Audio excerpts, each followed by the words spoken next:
actually is the lead play in our offense. Double tackle, take the defensive end if he's over him. If he's not, you drive down the first man who is inside. Pull back and tell him to take the first man outside the offensive tackle. No one shows. Go right by them and field inside.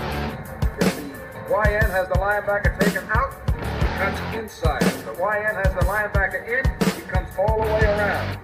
So look at this play. What we're trying to get is a seal here and a seal here, and try to run this play in the alley.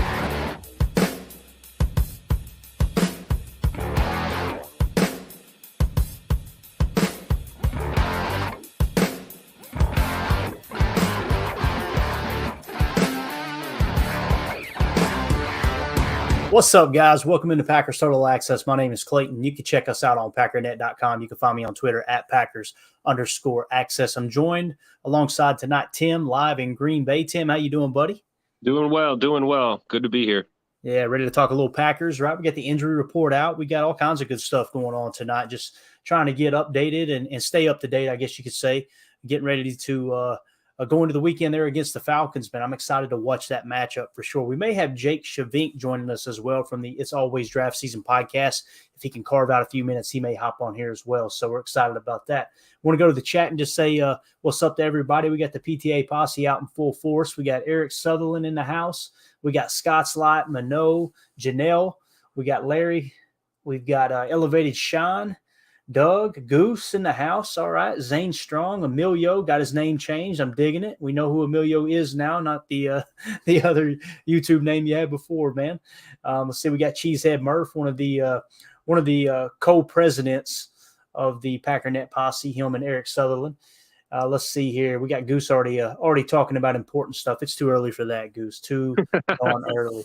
We got Gray Matter in the house. Dane Stromstad. He's a PTA Posse Pro. Appreciate you dropping in, Dane, for sure. The Morak. Stephen Smith. United Bates. Everybody filing in here. Way too many to mention, but thank you guys for tuning in. Tim, let's jump right into it, man. I'm excited to kind of – it's one of those things with the injury report where I was excited to see it, but I'm also kind of going, what's it going to be, right? Yeah. But, let's go ahead and put it up here on the screen, and we'll read it off, and I want to get your initial impressions. So, basically with the Packers, you've got David Bakhtiari with veteran rest. I don't know how you feel, Tim, but I hope – I don't care if he practices all year. If he plays like he did the other day, I'm all about it, right? Like I could care less if he practices for the rest of the year. We got a surprise guest, Jacob, in the house. Good stuff. So let's see. We've also got Romeo Dobbs with a hamstring, limited participation. Rashan Gary, knee, limited participation. Elton Jenkins, knee, limited participation. Anthony Johnson Jr., full participation. We've got Aaron Jones, did not participate with the hamstring. Quay Walker is in concussion protocol, and then Christian Watson did not participate. However, I do have a note here on Christian Watson that came in. I'm trying to remember. I think it might have been Rob Domofsky that said it, but obviously he's got the hamstring he's dealing with, he being Christian Watson, and he had his helmet with him during stretching tonight, or today, I should say. But he kind of practiced on the side, right? He did some stuff on the sideline there as Jake joins us as well. So I think Christian is getting closer. The fact that he took his helmet out there with him kind of made you wonder, Tim, hey, is he going to get out there and practice, right? Well, at least that's the way he was feeling, right? You know, he was ready in his mind probably to be back out there. But man, we'd really like to see him sooner than later. Yeah, no doubt about it. No doubt about it. We pop up the injury report here on Atlanta's side. You got Troy Anderson's in concussion protocol as well. He's a linebacker. He graded out in the 50s PFF last week, but he is a starting linebacker. Calais Campbell got veteran rest, did not participate. Jeff Okuda, limited participation. Cordell Patterson with the thigh injury, full participation. So they're probably going to have a full backfield now. And then Jonnu Smith got veteran rest as well. So they're fairly they are fairly healthy. Wouldn't you say there, Mr. Jake Shavink? Yeah, how's it going, guys? Sorry, I had to take care of something real quick before I hopped on. My bad. No, you're good, man. You're good. Yeah, they seem relatively healthy overall. We know they love to throw a lot of tight ends and running backs out there. With Patterson healthy, that just makes them a little bit more positionless on offense. We know they throw Bijan in the slot as well. They get him in motion. They're probably going to do the same thing with Patterson. And yeah, as long as that Anderson injury doesn't hamper them, I think they're going to be pretty much full go, which not a lot of teams can say even after 1 week. So, hey, it's a game against a team that's going to be competitive, I think, throughout this run to the playoffs in the NFC. So, anytime you're facing a team with full health, just bring that extra set of motivation to the game. So, yeah, I'm excited for this one though. I am too, man. This is one that you kind of circled on the schedule earlier when we talked. I remember. I'm excited to see how it unfolds for sure. Goose in the chat said, just researched the game, though I question how much we can learn from the Bears. I have a similar feeling. I'm still very happy with the Packers' performance aside from run blocking. I completely agree, Goose. Jacob, as far as the injury report, I don't know how much of that you got before you hopped on. How you feeling about the injuries? Obviously, you got Quay Walker still in concussion protocol, and then Christian Watson carrying his helmet around, but did not practice with the team. Yeah, man. I'm going to be honest. I hopped on here very last minute at the last second. I've been working all day. Haven't really got a chance other than just scrolling at work like a horrible employee. You know what I mean? Like just taking many pee breaks to just check out what's going on. You know what I mean? So, what I would like to think is that I hope we got I hope we got Jonesy back and man, I don't know. I mean, Jake Shavink, when number one, when I saw that Jake Shavink, I got replaced by another Jake. I had to hop on. Like we got Jake's lined up around the block, man. Like Jake from State Farm just all of a sudden just jumped on this thing. Roadhouse. Hey, everybody's replaceable, including me. Believe me. I'm all of a sudden the injury list got a lot bigger than we thought it was. We were blessed going through training camp, mini camp. Didn't look like that long of a list, and all of a sudden it's like, oh, all right. But a lot of these guys seem as if they're more cautionary type stuff. So I'm hopeful. And we saw what we did last week without Christian, and I very much hope that we have him. More than that, I really hope, though, that we have Jones because it just seems like he is the heart and soul of this team at this moment right now. Yeah, no doubt about it. And Goose said in the chat, I feel a lot better about Sunday if we have Watson and Jones, if they were both back. Definitely Jones. Christian, I can kind of hold up a little bit, right? I can wait another week. I don't think it's going to be a huge factor against the Falcons, but Jonesy, man, that offense ran through Jones last week. Tim, what an X factor Aaron Jones was last week, dude. Oh, absolutely. And, LaFleur, I guess, said we're going to give him kind of the rest of the week was kind of the game plan with him is, he didn't practice today. If he does at all, I'm assuming it'll be limited, if at all, until Sunday. So, and again, a guy we talked about, you've got to really watch his load management, and something like a tweaked hamstring for Jones, you got to give him time, and I think he'll be fine. Hopefully we have him. If not, next man up, what are we already thinking about, who else we're going to see out there? What are your guys' thoughts on, let's just play devil's advocate, there's no Aaron Jones on Sunday. Who are we looking at back there with Dylan? Yeah, I think it would be Patrick Taylor. Do you agree, Jake? Yeah, I wouldn't. I don't think Green Bay would have it any other way, honestly. I mean, they got Taylor a few carries, obviously, down the stretch there when the game was out of hand. That was good to see. They like Taylor a lot. I mean, I think we've all kind of hammered that nail for most of the training camp when talking about who was making the 53. So I imagine it's going to be Taylor because of the experience, right? I know that Green Bay's been very comfortable throwing out inexperience so far. They're getting Musgrave out there with snaps. They're getting Reed with snaps. I am totally good with that. It would be nice to just kind of lean on some veterans at running back, though, especially in a game where it feels like clock control could be, a big part of this sucker, just because I think there are two teams that there was a piece I saw that came out today. Brooke Pryor wrote about it, and it's like the big play is like the explosive play is dead. I thought was really interesting, right? Like how teams are forcing you to just hit singles. And it's like, Packers and Falcons, they've always operated. It feels like now they've already operated under that assumption. They've come into the season operating that way. It's just like, let's throw 4 tight ends, rotate 4 tight ends out there, 3 different backs, and not worried about it. Yeah, no doubt. Doug in the chat said Dylan in a dome doesn't thrill me. It's funny. I seen some statistics shared earlier today, Jacob, about AJ Dillon and how he kind of struggles in September, and the colder the weather gets, the better he gets. It's like the German restaurant here in town. We got a German restaurant that is just phenomenal, but it's got to be below 50 degrees for you can eat there. Or you'll throw up on your shoes coming out. I mean, it's just so heavy, right? It's like when you get into the cold weather months, it's like, all right, we're all meeting at Freiburg's, guys. That's where we're going tonight, right? But same thing with AJ Dillon, right? I mean, he just seems to turn it on in the cold weather, don't he, Jacob? Yeah, and it's one of those things where, I love the guy as a person, as like he declared himself the mayor of, Door County.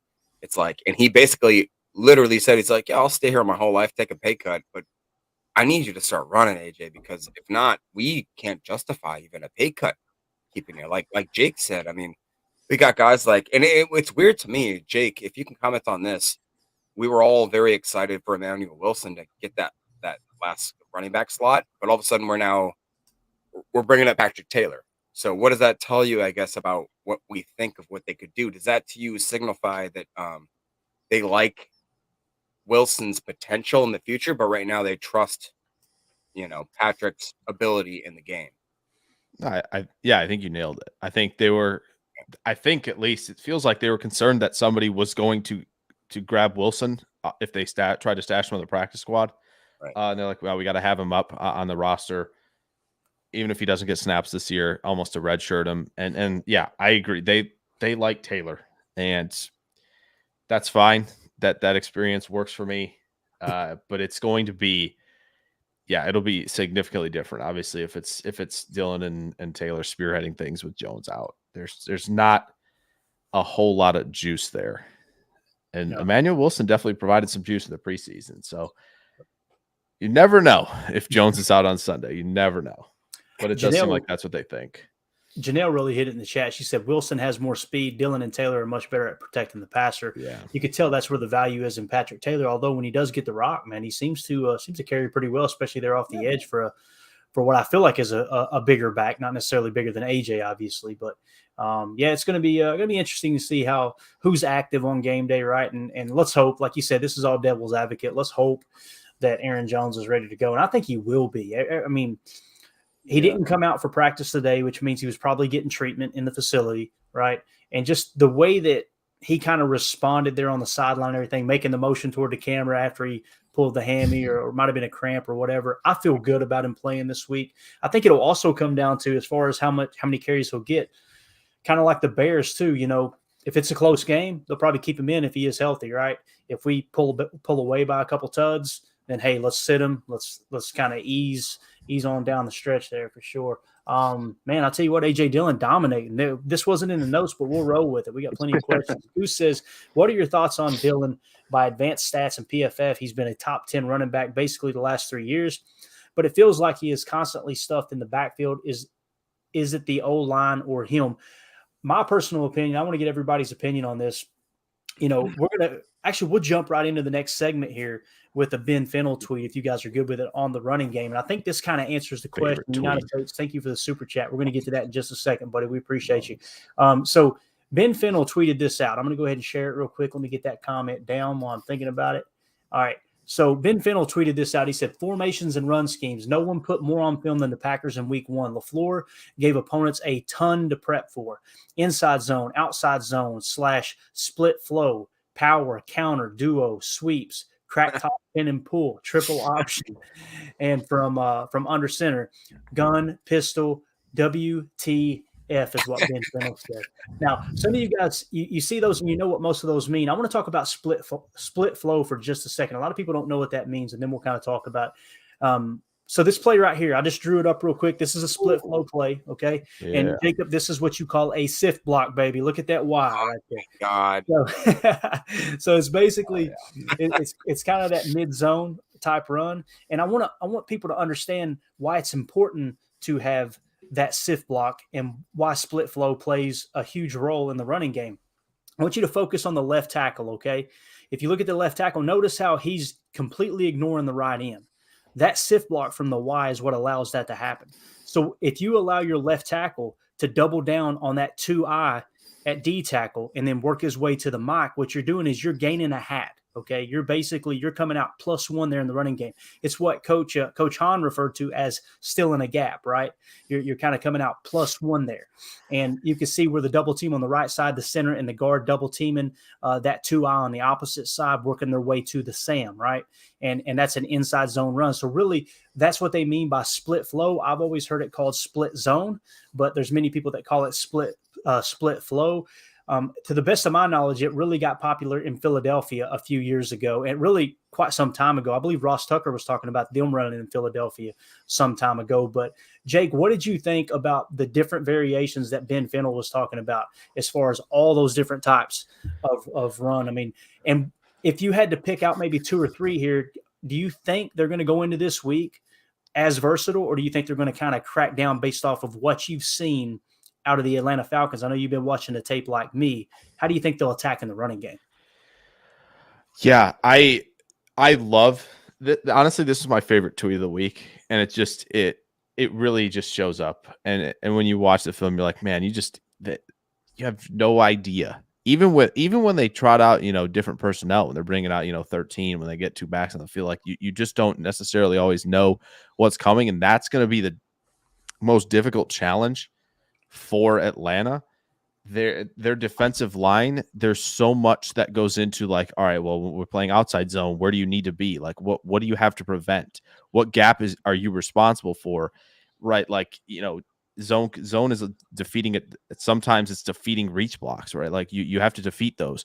And when, you're running, duo and power, there's different responsibilities. The DTs have to, stand their ground against double teams, right? And you have to ask your linebackers to do more. So there's so much that a front seven has to prepare for now.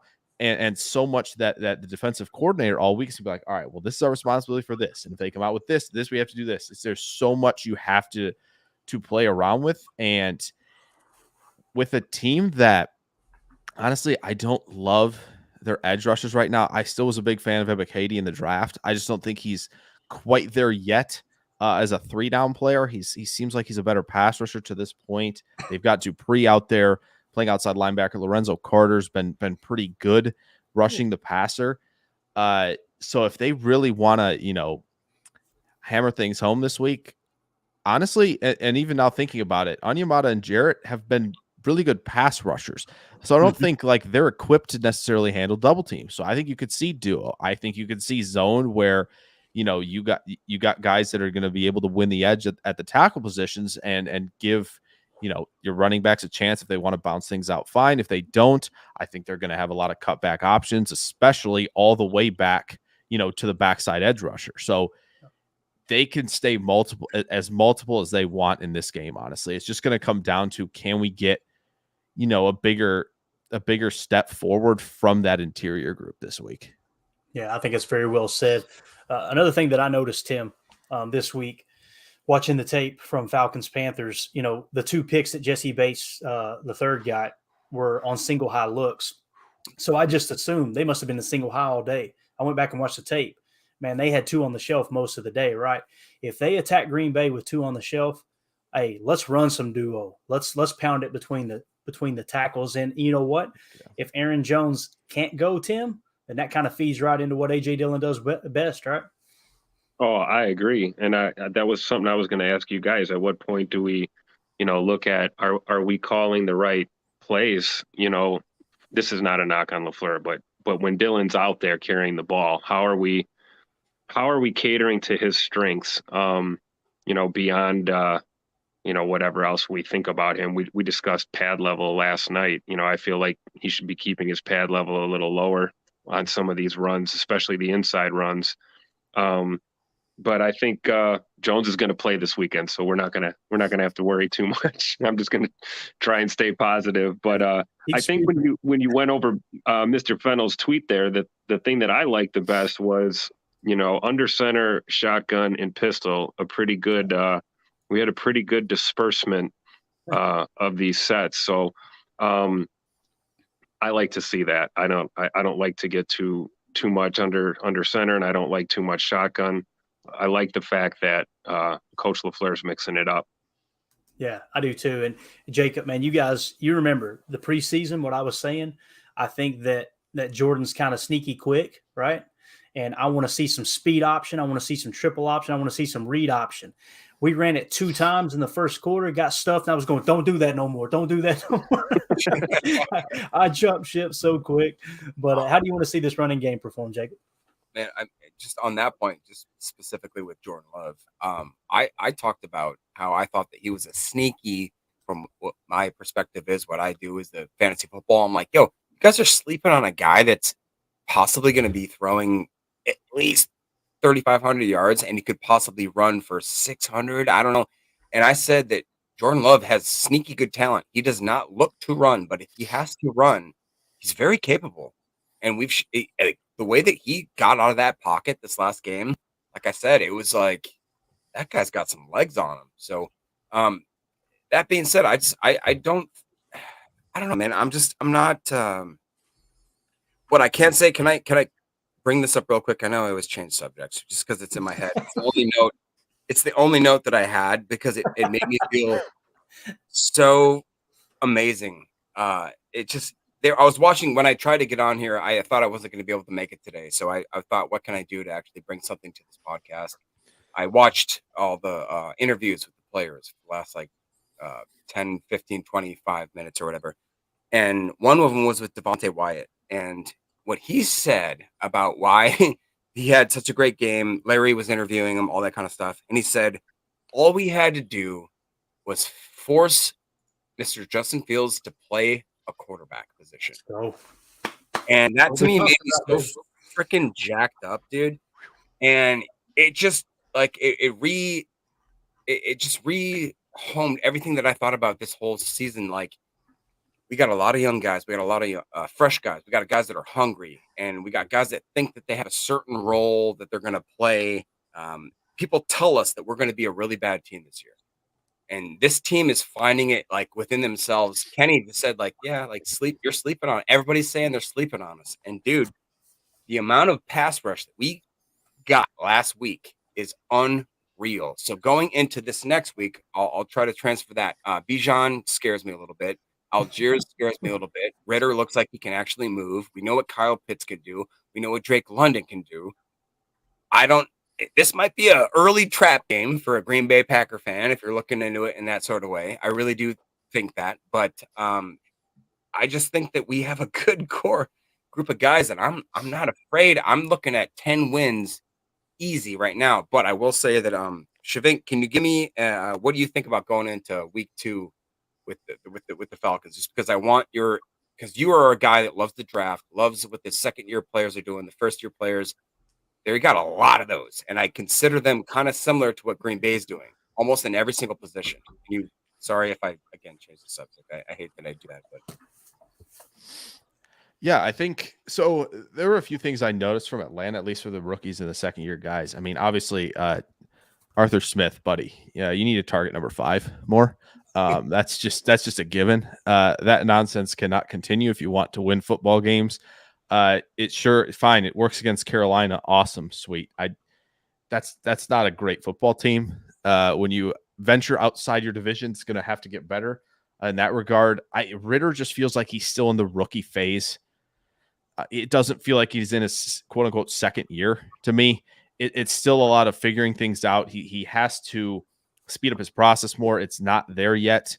So I think that gives Green Bay an advantage that it feels like, Love's coming in. Obviously, it's quote unquote a rookie season for Love, but he's been, in there all for 3 years, basically being a sponge. So that's helpful for him. But Ritter, it just feels like he's kind of been thrown in the fire the last 4 games last year. And the process, I'm not sure it's there yet. He still likes to favor scrambling if he can.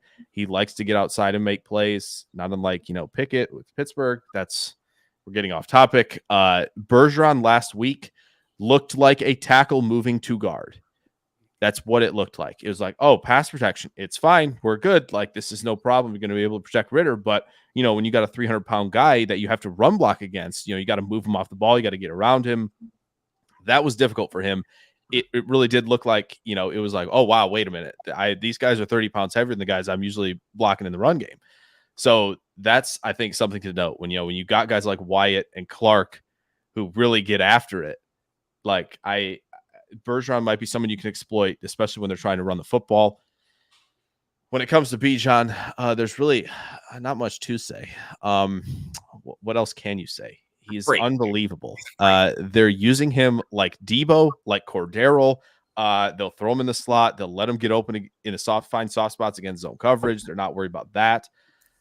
They get him in motion. You saw the move he made for his touchdown. That is ridiculous. You know, that's on turf, man. I thought it might, you know, that might have been an injury. Just people don't cut like that. Like, that was wild to me. And I think his vision is work in progress. I think Texas did not block very well in front of him, to be honest. I think him and Rashan both kind of had to freelance a little bit when they're running. So, you know, they were both really elusive players. So it didn't really matter how good the blocking was in front of them or not. But he needs to pick out his spots a little bit better. I think there's times in zone where I think he's missing some. He's leaving some on the bone. Where else can we go here?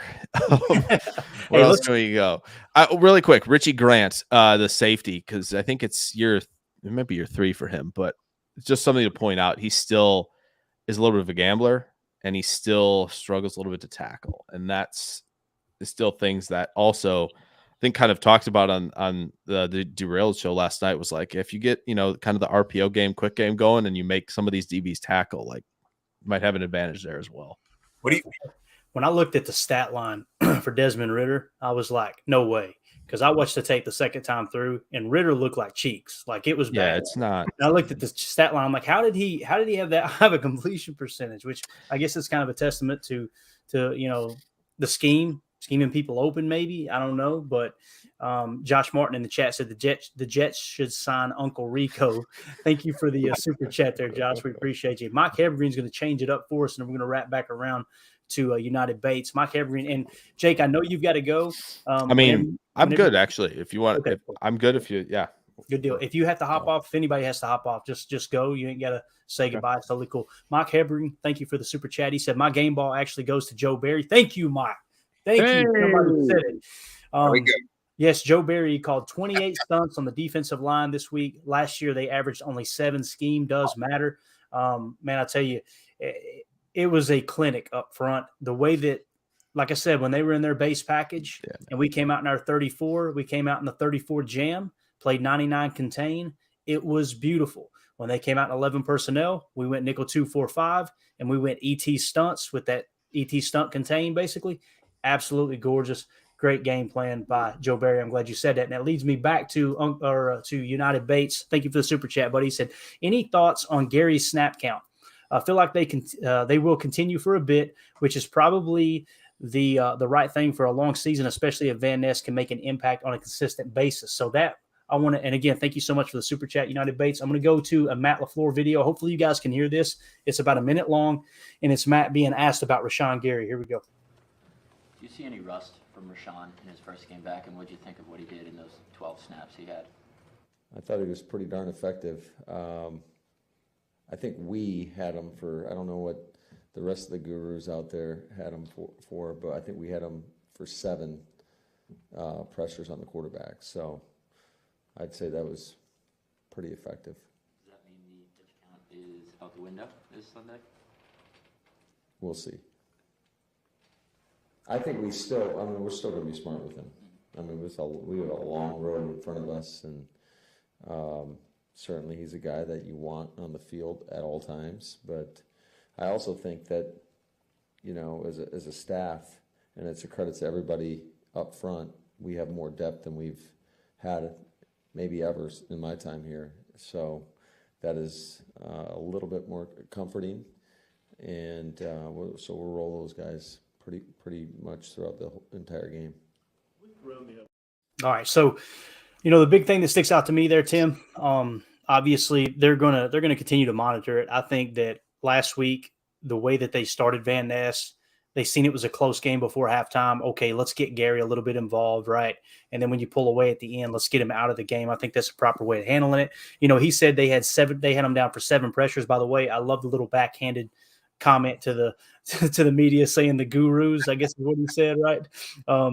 They said he don't know how many they had, but he had 7 pressures on 12 snaps. But if I understood correctly, he actually only had 10 passing snaps. So 7 pressures on 10 attempts is 70% pressure rate, Tim. I'm not good at math. That's good. That's pretty good. Like you said, they're going to be smart with him. And the other thing is, like he said, he went on to talk about a little bit later there as well, a little more detailed. He said, we got more depth there than I've ever seen since I've been here. Right. Tim, what do you think about Rashan Gary and his 70% pressure rate, according to Coastal Florida? Rashan's the man. This goes back to training camp when we saw him well ahead of schedule with the rehab, and we went very quickly from wondering, is he going to be back for week 1 to, he's back and we're just going to have him on this pitch count. And yeah, so 10 passing snaps, 7 pressures. You think the guy is hungry to play football again, guys? I mean, I don't care how many snaps he gets week to week. We know what we're getting when he's on the field. And I think to Jake's point, with Ritter and, the fact that he's still in this kind of rookie phase, it's going to be really nice to see Rashan and the boys out there running those stunts and twists and giving Ritter something to diagnose constantly, because, with young quarterbacks, if the gears are turning too much sometimes, and they can't process it quick enough, that can be lights out. So I'm looking forward to seeing Rashan out there. And I think he's going to progressively play a little more, be peppered in a little bit more. And, he's a guy that takes, his body seriously. He knows his body very well. And if something was wrong, he's not going to try and hide it. And if something's right, he's going to let him know that he's ready to go. So I think we'll progressively see more and eventually see him full on starting again. Definitely. Jacob? I mean, yeah, I Rashan Gary's freak. I mean, 12 snaps to do what he did in that amount of time just shows, like Tim said, man, he's a beast and he's ready to be uncaged. And I just hope that I struggle with trying to figure out if LaFleur was keeping him too much. We won the game, so that was just enough in my opinion. But going into next week, it's like if the game's on the line and we're losing and we don't have Rashan out there for every single, I don't know, man. He was there, I think, for at least every third down this last game. So I want him there for, oh God, I don't know what would the snap count be? I'm not gonna say 65%, Clayton. So don't try to make 65%. 65%. All right. Now, I mean, I'd be happy if he got maybe like 15, 20 again. Just like ease him in. Maybe he's more excited to get back, but like obviously we've seen lately that if people are rushing themselves to get back into pure pro form, we do not want to see that happen too quickly. So right now we have enough edge depth. Like, God, man, it's amazing. I mean, we didn't even talk about Kingsley, and he didn't have a bad game. People talk about like he didn't have any flashy stats or whatever, but look at guys like Devontae Wyatt, Mr. Shavink, Carl Brooks. Oh yeah. I mean, Come on. What do you think about those young guys and limited snaps they even had? I mean, and I think that they're just only growing right now. Yeah, definitely. We think, Jake. I mean, let's see. Okay, both questions. Yeah, I mean, for the And quickly. Devontae White. I'm throwing a third in there, and Devontae. All right. Good. For Rashan Gary, I think honestly, I would continue to play it safe. And like Jacob said, I think it's a good point. Rashan knows, what he can handle, and I'm sure he is, as much as he really wants to be out there, I think he understands. I think he's probably making a point in the rooms in the practice all week, going, yeah, this is where I think I need to be. Like, this is where I want to be by week X or October or November, whatever he's saying in there. I think he understands that as well, and I think he'll stay cautious for sure. I don't think they have to I think a steady increase is a good idea as long as there's nothing, potential setback wise. I think you could maybe up it this week if you want to 15 to 16 snaps. You don't have to go nuts because we got these young guys in here who are playing some pretty darn good football. And man, credit. I like Kingsley again doing a lot of like doing his job snaps where it's like, oh, that's not as flashy as Gary just, smoking dudes and Wyatt smoking dudes. It's not as fun, but it's exactly sometimes what a defensive line needs. Sometimes the defensive line needs the guy who's not going to, go too crazy as a pass rusher, staying in his lane, right, holding the gap that he needs to hold, even in contain. We'll take that any day of the week. Van Ness, freak. We knew. Just got to get, just got to, once the game speeds up in the NFL, it's just about, speeding up a few things, right? It's speeding up the get off. It's speeding up, how quickly you're initiating contact with your hands, getting all of the little things, right? That you grow into as a pass rusher. Just take it a little bit at a time. I know that, if Ritter tries to break the pocket with Van Ness rushing, he won't even get to the sideline like Fields does. It's not going to happen. Right. That will not happen this go around this week. If that is the case, man, Devontae Wyatt, boy, did that feel good to see, especially just because like the preseason didn't go well. It was kind of up and down last season, which again, I think it's worth saying again, it's awesome with these instant gratification rookie performances. It's really cool to watch guys like Wilson and Olave and London play really well their rookie seasons. But it's just as fine when when you're a young team and you get a second year or third year breakout from guys, and Wyatt might be doing that. Again, would love to see it more than 1 week for sure, but the signs are very encouraging. He looks just a tick faster, at least from what I know. I did a kind of a film on him last week and what he put out last season. It looks just a little bit quicker, and that's a great sign, and that makes it that much more difficult for offensive linemen. So, and Brooks and Wooden both getting out there, both getting after the QB, like Wooden as well. Like these young guys are hungry. They brought in guys like this to be Philadelphia Eagles West, be deep rushing the passer, be deep along the defensive line, and they're doing that. And it is really exciting to have a unit this deep. It really is. Definitely. Speaking of hungry, today's show is brought to you by Old Southern Barbecue Smokehouse. They've got 5 locations in Rice Lake, Hudson, Arden Hills, Minneapolis, and Shakopee. If you guys get a chance, you're in that area, swing by. They got awesome barbecue, awesome sides, some of the best brisket and rubs, they say, in the state of Wisconsin and the surrounding states there. I know, Jacob, you're right there on the border of Minnesota and fighting off those rivals there with the Queens. But, so make sure you go in, check it out. And also, if you're looking to have a Packer party, right, you're watching football, you're having some people over at the house, they also do catering. Okay, so check out their catering menu. You can check that out on oldsouthernbarbecue.com. If you're at a distance like I am, you love to grill, you love to smoke at your house there. As far as, any kind of barbecue that you're doing, they've got their own in-house award-winning rubs. They've got 4 awesome barbecue sauces, Southern Gals. They've got Dixie Red, Chicago Blue, and my favorite, Chicago Fire. So make sure you go check out their website. They got some awesome bundles, too, that make it very affordable. Again, you can check that out at www.oldsouthernbbq.com. Make sure you enter the promo code PACKERNET15, capital P, capital N, no spaces. That's PACKERNET15. That'll get you 15% off your order. Just want to say thank you to Old Southern Barbecue Smokehouse for sponsoring the show.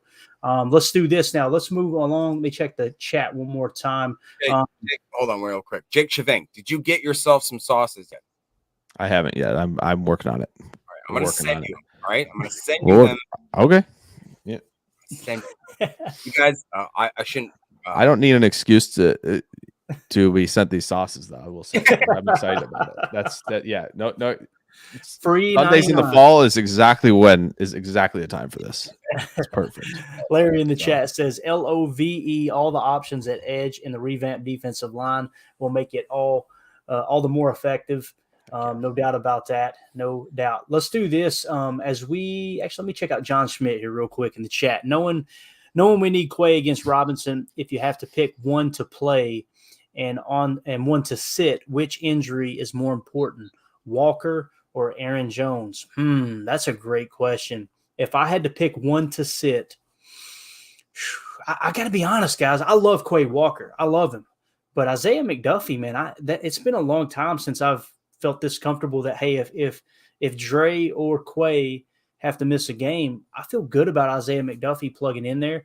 I think I would rather have Aaron Jones simply because you can attack with that two-headed monster. You can play that pony package and be able to flex Aaron out and cause some mismatches there. Again, their base defense, in my opinion, it's strongest there in the trenches with Onyemata and then, of course, Grady Jarrett. So I would like to see them come out, pull that 34 look out of them, and then flex Jones out and maybe catch him in a little bit of a mismatch. So, John, my answer would be I would rather have Aaron Jones play than Quay. Tim, I think I know your answer, but let's hear it anyway, bud. Who would you rather have play? I actually wholeheartedly agree with you. And Really? you know, I really hope that, and I'm only saying that because we'll see what happens with the protocol with Quay. You know, the likelihood that he clears all of these steps between now and game day, if he's going to be a go or not. This may be one of those situations where it figures itself out. But I think to Clayton's point, yeah, Isaiah McDuffie, especially against the run, I feel real confident in him. And I think you can do a lot worse in the middle than Devondre Campbell and Isaiah McDuffie. With that being said, of course, I want my boy Quay on the field. But I do agree. I do agree with your point, man. Aaron Jones is just too valuable to the entire momentum of our offense at this point, especially, being down a dynamic guy like Christian Watson. So I think Aaron Jones is invaluable, especially going into this game against the Falcons. Got it. What about you, Jacob? Who would you rather have? Man, I think this is a great question by John. Aaron Jones. He's my favorite Green Bay Packer, I think, maybe of all time. And it's just been getting more prevalent that way every single year that we've had him. The old adages, you don't pay running backs, you don't pay old running backs, you don't pay UDFAs, you don't pay, these kind of guys. The more and more I see Aaron Jones, and I remember even Ryan talks about this. I'll never forget because I've been with this network for almost 5-6 years now. Ryan, when Aaron Jones, I remember, gosh, it was his first or second season. He's like, he's averaging 5.5. Nobody averages 5.5. It's just not going to happen throughout their career. And then every year, it's like, okay, Aaron Jones is averaging 9 or 5.5. Like, how is this happening? And then it became the discussion of why aren't we running him more? You know what I mean? Like that was where is Aaron Jones was the thing. Where is Aaron? And now I hate to say this again, but it's week 1. So, but week 2, if we don't see enough of Aaron Jones, well, obviously if he's not without injury, but this is just, he seems like he's our secret weapon, man. And we just aren't utilizing him enough. He is a freak. Yeah. No doubt. I just want to see more of him. So that being said, obviously I'm Aaron Jones all the way. All right, we got a caller on the line, Carly. We're going to go to you in just a second. Before we do that, Jake, I want to hear your answer to that question, buddy. Who would you rather have? I think you're going to flip the script here a little bit. Uh-oh. I don't think I am. Unfortunately, I would love to. I would love to say how much I think Walker potentially means to this defense this week, especially if they're going to throw out 2 backs a ton. Whoops, Mike going a little crazy. But I think, oh man, it's just Aaron Jones, like the nerds love him, right? The numbers favor him a ton. And everybody who watches Aaron Jones understands how important he is and how effective he is as a rusher. When you look at the numbers, especially since Jones came into the league, it's him and it's Nick Chubb in terms of efficiency, rush yards over expectation, EPA per play. Those guys dominate. And those guys are just a step below Jamal Charles in terms of his efficiency when he played. So it's clearly, yeah, Aaron Jones is extremely important to this Packers team. It's why they've extended him. It's why I think, somehow he was okay with taking a pay cut. We love that. Love it. I think he deserves to be the second highest paid running back in the league, right behind Nick Chubb. I think the numbers say that as well. So, I mean, what's better help to a young QB, potentially in a game where the pass rush is going to be a little bit better, right? Than having a guy that Matt LaFleur and Jordan can go, hey, we can lean on this guy because he's going to help us in both facets of the game. He's instrumental. and there's no getting past that. Definitely. I want to bounce back here. Emilio said, I think Uncle Bill is a free agent, talking about quarterbacks, I believe. Oh man. Check with his agent, Clayton. Who would Uncle Bill's agent be? I'm just going to say, typically Uncle Rico. No, Uncle Rico's way too civilized. When you get a question like this, you got to say the first thing that comes to mind. And there was a guy back home. His name was Red Eye Hawcom. Okay, his last name was Hawcom, and we knew him as Red Eye. And when I was like 9 years old, he was definitely in his 70s. And one of the most vivid memories I have was we were on his property on this ridge, a place called Pine Needle Hill. That's back in Kentucky. And he fired a shotgun at us because we were on his property. And I will never forget that when I got home and my parents got wind that Red Eye fired a shotgun at us, right? And my Uncle Bill was friends with him. I'll never forget Uncle Bill's response was he didn't shoot it at on Betty talking to Mom. He just fired it in the air. It was just so nonchalant. So that would be Uncle Bill's agent. No doubt about it, Emilio. It would be Red Eye. So you guys. What a great agent name, too, Red Eye. Who wants to go into a negotiation with Red Eye? Yeah, exactly. Who's on the schedule today? Oh, man. Oh, no. Let's go to the phones here. Carly's hearing us talk about Red Eye and firing shotguns at children. And she's like, what in the world about Carly? Carly, how you doing? Hey, I'm doing all right. How are you guys? We're good. This is off the rails. I'm glad you jumped in here to save it. No worries. My husband is and family is a total redneck, so the whole shotgun thing, hey, I get it. Right. Yeah, in good company. That's what I'm talking about. What's on your mind tonight? What do you want to talk about? So you guys were talking about Aaron Jones earlier. I just was able to hop on about a couple minutes ago, and I was wondering, when is the end of his extension? Like, when does his contract come up?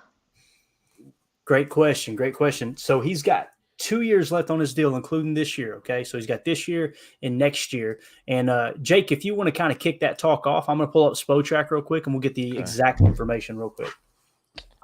So yeah, he's got 2 left. I think so. He's down to what this year, Clay? I don't remember the numbers. This is I've got a general idea, but I'm going to pull it up here for us. Yeah, that would be good. But yeah, it's 2 years through 2024. Okay. And I'm trying to remember how old he is too, because I want to know what. I'm going to share the screen. I think he's 28, right? If I'm not mistaken. I thought he was 28. That's my thought. I thought he was making something around like 6.7 per year, or something around those. There we go. So this is probably really blurry for you guys, so I'm going to read it, but at least you can kind of see the general structure here. And Carly Ray, this is how it lays out. Okay, so obviously it's 2023. He is 29 years old right now. Okay, so his cap hit this year, okay, is $8.1 million. Okay. They moved some stuff around, obviously. Next year, his cap hit jumps to $17.7 million. Okay. There's no way he's going to play at $17.7 million. The thing that you want to notice, if you guys can see it, it's not too blurry. There's voidable years tacked on at 2025, 2026, and 2027, which simply means that they can move guaranteed money out over the structure of that contract. Okay. So to put that into perspective, in 2024, if we all would agree, and I think we would, that he's not going to play on a cap hit of $17.7 million, there's going to be a similar approach as there was this year, which he took a technical pay cut, but they also gave him guaranteed money, right? And converted that into signing bonus, which basically put a fatter check in his pocket, but he took less overall money. Okay. And there's a lot of players that like that kind of deal because obviously that money's guaranteed and at any point they could cut him and he could lose out on it. So when you look at the structure of 2024, he's 30 years old. His base salary is $11.1 million. His sign-in bonus is $3.2 million, and his roster bonus is $400,000. So what you want to key in on is the base salary. So what will probably happen is they'll go to him and say, hey, how do you, like this year he made $11 million. Let's say he stays healthy and he has another great year. They'll probably go to him and say, how do you feel about making $12 million next year? Okay. And then what they can do is take $5 million of that in the base salary, convert it to signing bonus, and then spread that $5 million out over the remaining 3 voidable years. Okay. So you would take that $5 million and roughly tack on let's just call it $1.5 million per year just for easy math. I know it's probably more like 1.25. So that would push his voidable years to a little over 3 million in 2025, over 3 million in 2026, and then over 2 million, right at 3 million in 2027. That's how you could get his cap number down to that anywhere from 11 to $13 million range. I think he's going to be back next year, barring any crazy injury. That's kind of the way I see it. But what do you think, Jake, about that, man? Yeah, I mean, yeah, it seems very unlikely that they're gonna be okay with him playing under that number next year. I don't know. They're gonna have a couple options. Again, yeah, it might just be, hey, can you take this pay cut again? We'll push the void years out further. I just don't see them outright moving on from him.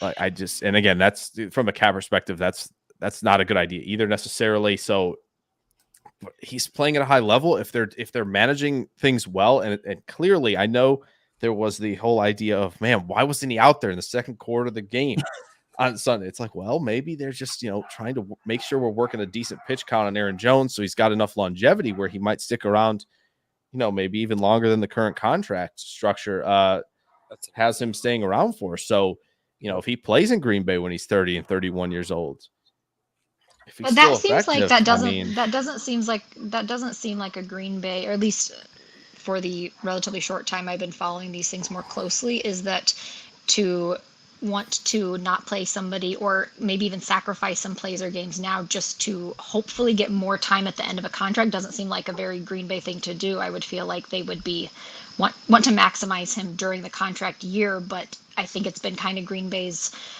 strategy to cut them a year early rather than a year late, has been my understanding. And just for precedent purposes, Carly, to the best of my knowledge, anytime the Packers, and again, anybody in the chat, if you know of someone, I'm not saying I'm right, and I couldn't be wrong here.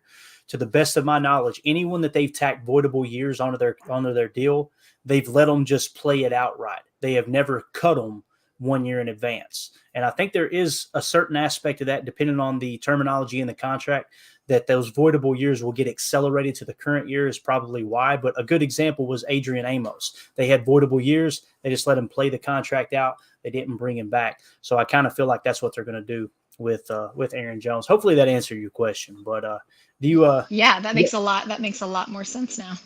Gotcha. Do you got anything else for us? One other thing, you guys were talking about Aaron Rodgers earlier, I think, and I had read something pretty interesting that talked about how the way the contract was structured, that their first and second picks are actually tied up, that they cannot use that first round pick to negotiate until the season is over. Did you hear about that? I did not. Jake, you're nodding. You know what that means? Yeah, I think it's because it's not official that Rodgers technically hasn't or has played 65% of the snaps. I know he will not. But unless like Green Bay and the Jets come back to the negotiating table and had basically been like, yeah, we'll settle on the second, or we'll settle on the first. Yeah, they can't use it unless that has been settled. So yeah, that is true. And because, like I said, technically, like, it's still not like official, put write it in pen, whatever you want to call it, like that he technically has not played that.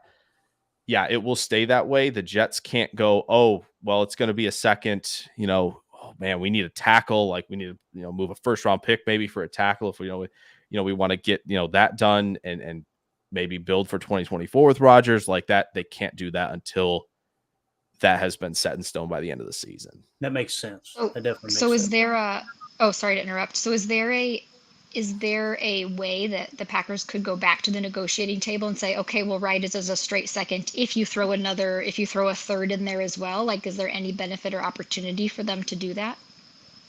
I don't think it's out of the question, but most of the time when it comes to these type of deals in the NFL, precedent is king. And to the best of my knowledge, I've never heard of that happening. You know what I mean? So that kind of tells the story. And again, when you talk precedent, that's Andrew Brandt 101. That's where I've heard him talk in the past. Like, everything negotiation wise, everything when you're trying to project the future of the NFL contractually, it's all based on precedent. So again, just like the voidable years comment I made, to me, it's very, very far fetched because it's never happened before. Does that make sense? All right. I guess it did. I think you're muted there, Carly, if you're talking. Good stuff. All right. We're going to move on to Emilio. Carly, if you can hear us, I think you're muted. There you go. You got it now. Yep. Thanks, guys. Sorry, I was having technical difficulties. No, hey, before you go, though, Jay got a hold of you, right? Yeah, he did. All right. Hey, help's on the way. Jacob, don't worry about that. It's not important. Have a good night, Carly. Good night. Bye. See you. All right, let's go to the phones. We got Emilio on the line. Emilio in Tennessee. How you doing, buddy? Emilio. How are we, fellas? Oh, we're doing great, man. You kidding me? What's on your mind tonight?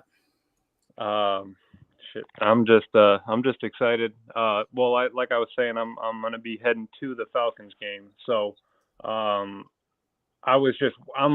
still worried about the Falcons O-line, running the ball against ours, but I was happy with, Kenny and Wyatt and Wooden out there. So I am excited on where they're going. I'm just hoping that our run defense keeps showing up, especially if Quay's not out. I mean, what would it be? McDuffie and Campbell coming downhill. So that's my only hang up. I think everywhere else we're probably all right, but yeah, I agree. And that's the thing too. What a lot of people aren't talking about is when they were running a lot of those stunts and Tim, Jake, whoever wants to comment here, Jacob, a lot of those stunts came against a run too. And again, that's something that I noticed in Carolina a couple years ago. And Michael Lombardi was just raving over it, how they were running run stunts basically. And it was really blowing up the run game. The whole time I was watching that game, Jake, the Atlanta Falcons, Carolina Panthers game, I was just imagining in my mind run stunts. How would it match up against this? And I got to be honest, I didn't come away from that game going, oh, I don't know about this one. I think it'll be a good game, but I'm not overly worried. Just the way our front seven played, man. I mean, they played stout. Yeah, I think it's gonna matter a ton. The early downs are gonna mean everything, because if the Packers can get Atlanta into 3rd and 7s and 3rd and 8s. Good night. Asking Ritter to do a lot with a lot coming at him from different spots. Like you never know what type of pressure Barry might get into in those situations. We know how effective it was last year when Green Bay got into those situations. So yeah, if they can play strong at the point of attack, they can play quick.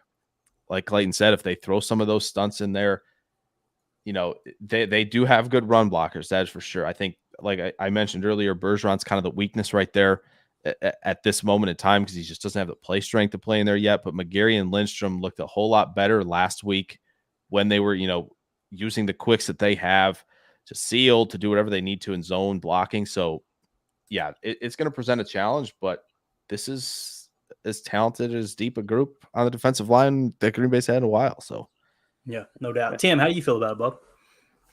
I'm excited, and I think we should get Old Southern Barbecue to cater to the booth, because clearly Joe Barry in the booth is hitting the nail on the head with some of these calls, and I don't think it's a coincidence. I think situationally he's probably seeing things better and able to relay those calls, those stunts and twists down there in the nick of time. So I'm feeling good. I think that, defensively, clearly this is going to be, we alluded to this before, kind of like the Bears approach. Let's make this kid play quarterback.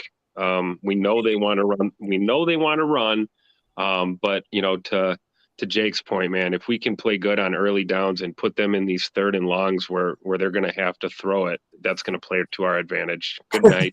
Yeah, that front will eat. Jacob, what do you think? You think we can get some Dixie Red or some Chicago Fire up there in the booth for Joe Barry? Could you imagine what that call sheet would look like? Barbecue sauce everywhere, bro. Tim with those transitions, man. It's smooth as butter. Also known as steak and butter seasoning, which you can find at Old Southern Barbecue. Oh my God.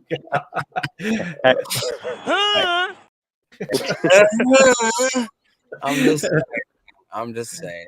I gotta hop off of here real quick, or I'm gonna lose some. Never mind. But I gotta get. So y'all get out of here, Jacob. Here, I'll help you out. Here, I'll help you. Roadhouse.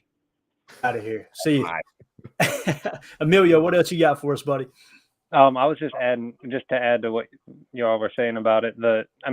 When we were running the stunts, I liked it, but after watching the all 22, they did look a little gassed, when they get stuck on the field like that, and he keeps calling back-to-back stunts. That's where I was getting a little. I would rather honestly see him, as long as they feel comfortable with him. Let's rotate every 2 seconds. If we can get a fresh guy on every play, let's do it, because you see them. When they're smacking heads, it's a different hit when they got a little gas to them versus when they're run down after running 3 TTs, or ETs, and then 3rd and long or something like that. They just don't have that extra gas. Yeah, no, that's a great point. There's a lot more energy burned doing those stunts, right? And Preston Smith, I don't know how you feel, Jake, but Preston Smith kind of impressed me. I know he didn't have off the chart grades, but very first drive blew a run up in the backfield, and then they did a delayed ET stunt a little bit later. I think this is the one that Carl Brooks actually got the sack on, and he was a dog, man. He played well, I thought. Yeah, anytime you have a player like Preston who has the length to set edges the way he can, it's always going to be an asset. And especially in this game, having somebody like that, and the Bear game too. Obviously, the Bears are usually a good running football team, and they definitely had their moments on Sunday. So, yeah, another guy where I think Preston just kind of, his first season, Za'Darius had the bigger year, right? And everybody was on the Za'Darius train, and Preston was, getting paid way too much. But you know what? Preston Smith might be, and I know I mentioned it with Enagbare earlier, but Preston might literally just be the do your job guy, at least when he's not, they're not throwing him out there in coverage like they did a few times last season. When he's allowed to play on the defensive line, when he can set an edge, when he can use that length, use that power, yeah, he plays effective football, and that's part of the reason I think that they're like, yeah, we need to extend this guy. We need, somebody who can kind of be a little bit more of an anchor out there, and he's definitely done that. Yeah, and when you look at his contract too, man, I don't think he's going anywhere. He's got 3 more years left on his deal with 1 voidable year as well. So his cap hit next year is $16.5 million, and the dead cap is 13.9. So if you just cut him outright, you're only freeing up roughly $2.5 million. He's going to be on the roster next year. There's no doubt in my mind, at least how it sits right now. But Emilio, you got anything else for us, buddy? And I guess last thing would just a segue into that. I bet Preston is coaching up Lucas Van Ness. I was listening to another pod. I forgot. I think it was unscripted, but he was talking about how when Lucas Van Ness sacked Fields, he sat. He didn't get blocked, so he knew something was up. He saw the back of his number, so he didn't run him down. He sat there, and then he opened his face, and he ran him in. So yeah. I'm excited for him. I'm excited to see what he looks like in real life, Hearing about Hercules. I'm sure Tim's got a couple close-ups, but I'm kind of excited. I'm going to try to get in there early, and I'll be in a cheesehead sombrero if you need me. Hey, and let us know, man. Shoot me a message, shoot me a text, and let me know what section you're in so we can kind of look for you. And right. Make sure you have a good time, buddy. And you get any trouble down there, you give me a call. I'm just a few hours away, all right? Yeah. A couple daddy sodas here and there. Hopefully I won't be hanging out the side at the end. No doubt, man. You be careful going down, buddy. We appreciate you calling in. Will do. Appreciate you, fellas. All right. See you, pal. That was Emilio in Tennessee. Love that dude, man. Love it. Hey, how about we wrap this thing up with a little Jordan Love talk? Are you guys good with that? You still got some time, Jake? Yeah. All right, for sure. Check this out, man. I'm not going to share the screen because it'd be so blurry you can't even see it, but I'm going to look at the passing statistics. And I'm not a big stat guy. I'm not one of those cats. I more watch the tape. And then, of course, I put a little more stock in PFF grades than I do statistics. But I thought this was really cool. So passing statistics through week 1, right? Passing yards. Jordan Love is 7th in the league with 245, okay? On yards per pass attempt, okay? He is 3rd in the league at 9.1. Ahead of him is Tua Tagovailoa, who had an awesome game, 466 yards, at 10.4 yards average, okay? Derek Carr, 9.2. Then Jordan Love at 9.1. You're talking about effectiveness, right? Longest pass. He is number 1 in the league so far with a 51-yarder, okay? Touchdown passes. He is tied for the league lead with 3 touchdown passes, and there's 3 players that have 3 touchdown passes. Jordan Love, Mac Jones, and Tua Tagovailoa, and he is the only one of those 3 who did not throw an interception, right? As far as QBR, he is 6th in the league in QBR, And as far as rating, he is number 1 in the entire National Football League at 123.2. That is according to ESPN. Jake, I'm not a stats guy, dude. That's pretty exciting, right?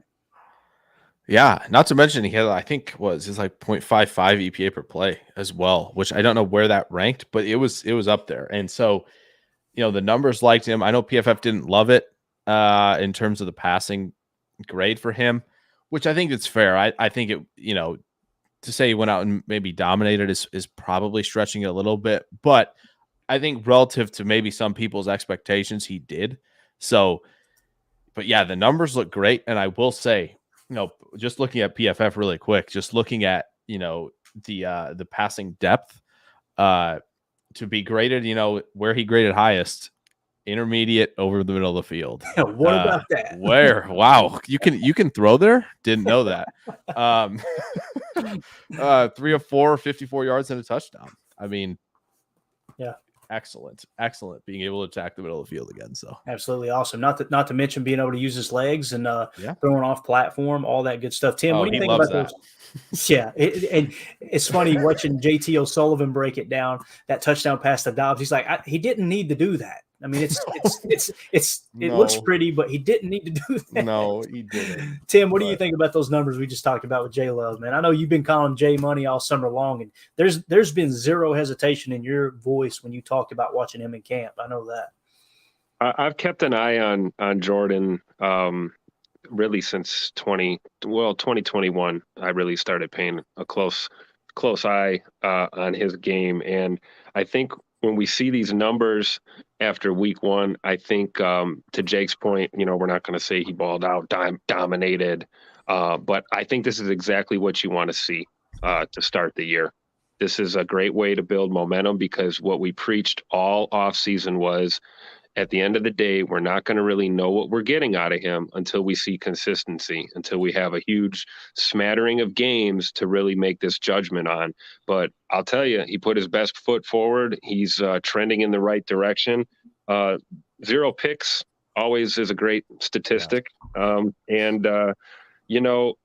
I think the passer rating can be a kind of deceiving thing sometimes as far as a stat, but I think that's something that we're going to see hopefully be consistent where he's in that 115, 120s range, hopefully throughout the year. But I think when we talk about J Money, AKA number 10, because all he throws is dimes, he's going to be, it's going to be fun to watch this year as a first year starter. So, I'm excited, man. Just looking for the consistency. Let's see it again this week against Atlanta on the road. Again, I've said this before. I think 2 road games to start this young team out is a great test right away early in the season. Should set them up real nice to come back home to Lambeau. So looking forward to this matchup on Sunday. Yeah, definitely. Yeah. Definitely, man. I agree with the PFF grade. When I watched the tape, like at the end of the game in the post-game show, I was like, I wasn't overly impressed with Jordan, but it's hard to argue. 3 touchdowns, no picks. It's exactly what we talked about, staying in that plus category there when it comes to turnover differential.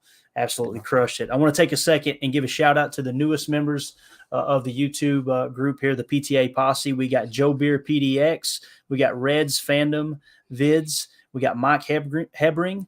We've got G-Med, and Emilio finally figured out how to become a YouTube member. I know he wanted to join the contest last week, and we got him in there because he made a quote-unquote donation. I told him not to worry about it. We'll figure out how to make him a member, but he got it in for sure, so which is awesome.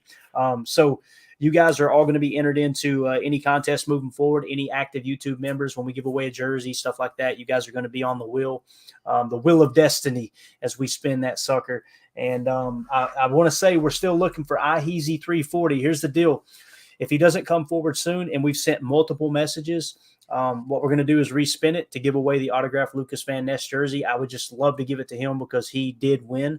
But again, man, it's kind of like what they say, Jake, you can't make the club in the tub, right? You got to come in here and collect that gift. If you can't get it, then we're going to give it to somebody else. So iHeezy 340, man, get in here and get your jersey, bub. So with that being said, we're going to wrap this thing up. Jake, you got any parting thoughts, bub?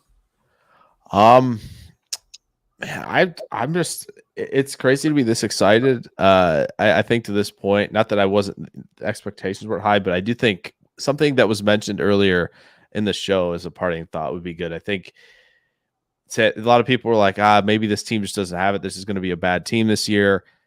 I feel like there was just a very similar sentiment around Seattle last offseason.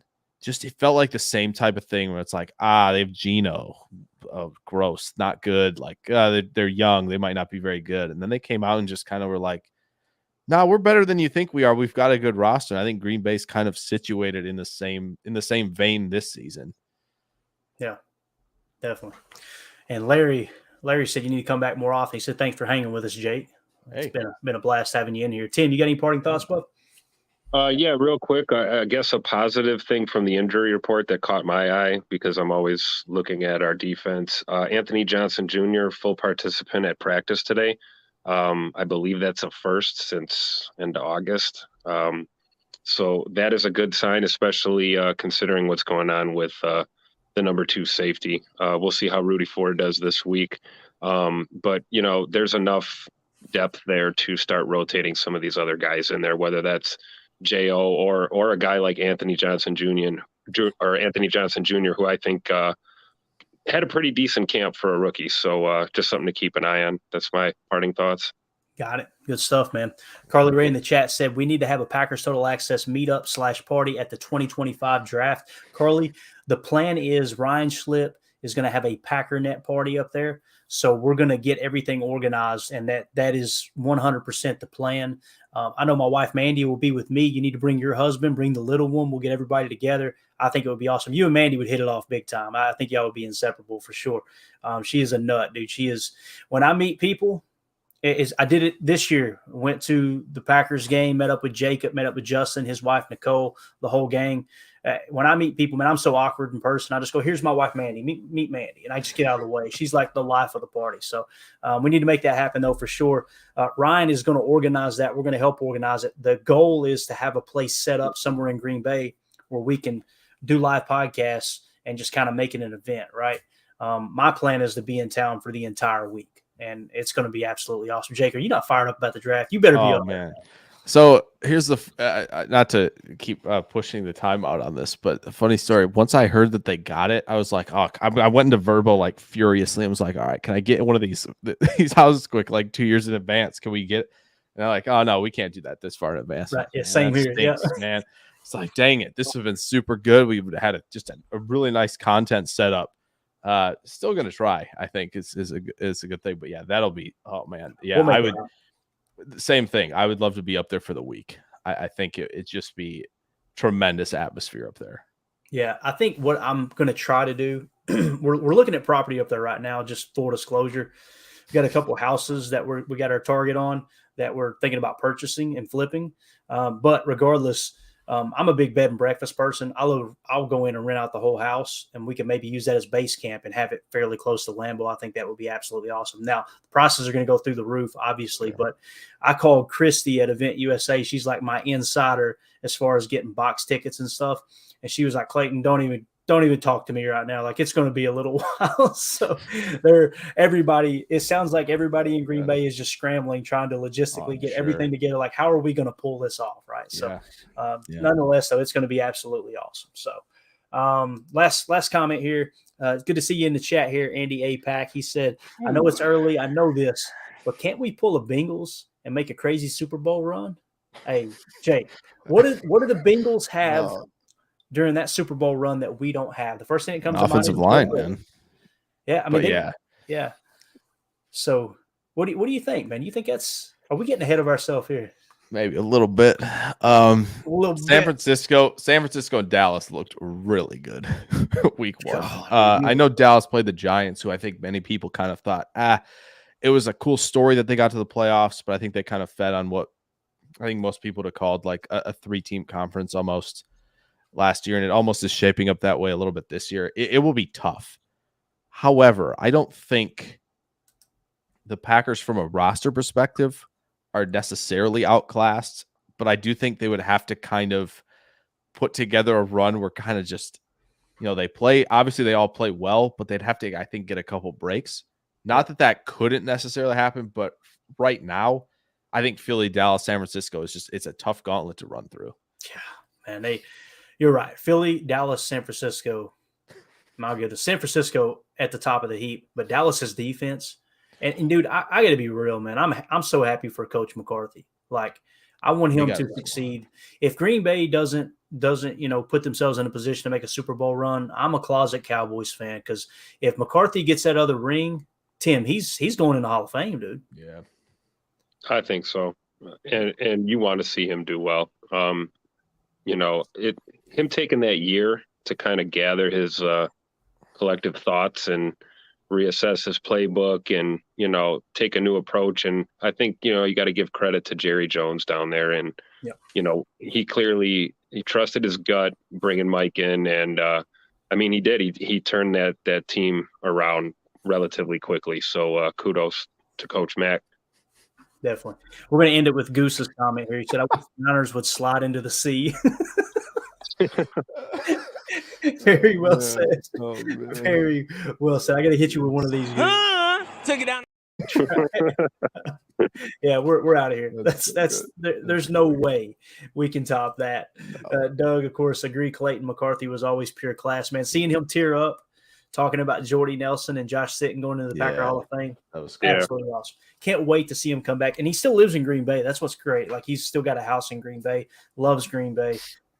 It's just one of my favorite all-time coaches. Love that big guy for sure. Yeah. All right, we're going to get out of here. I want to give a special thanks real quick to the Super Chats tonight. United Bates, Josh Martin, Mike Hebring. Thank you guys so much for supporting the stream. Everybody in the chat, you guys brung the thunder like you always do. You are what makes this show. You keep me laughing, and I'm telling you, every episode I learn something from somebody in the chat, and that's what makes this thing great. It's what we're all here for. We're here to talk ball and learn from each other and continue to build momentum in that direction. And, hey, let's go down there and get a dub this weekend in Atlanta. But we're going to be back tomorrow. We got the great Paul Brettel coming on with us. He's going to give us some insider information there, what's going on at practice, what's going on with the injury updates, all that good stuff. Looking forward to talking to him. Tim, thank you so much for your time. I want to say thanks to Jake for you carving time out of your schedule, buddy. Jacob, obviously jumping on here for a bit, didn't think he could make it, but he made it in-house. Thanks to the callers, Emilio, Carly Ray. You guys are awesome. For those of you listening on the pod, thank you for making us a part of your day. As always, let's go out and be the change we want to see in the world, and go Pack Go. The power sweep. Actually, it's the lead play in our offense. Tell the tackle to take the defensive end if he's over him. If he's not, you drive down the first man who is inside. Pull back and tell him to take the first man outside the offensive tackle. No one shows. Go right by them and field inside.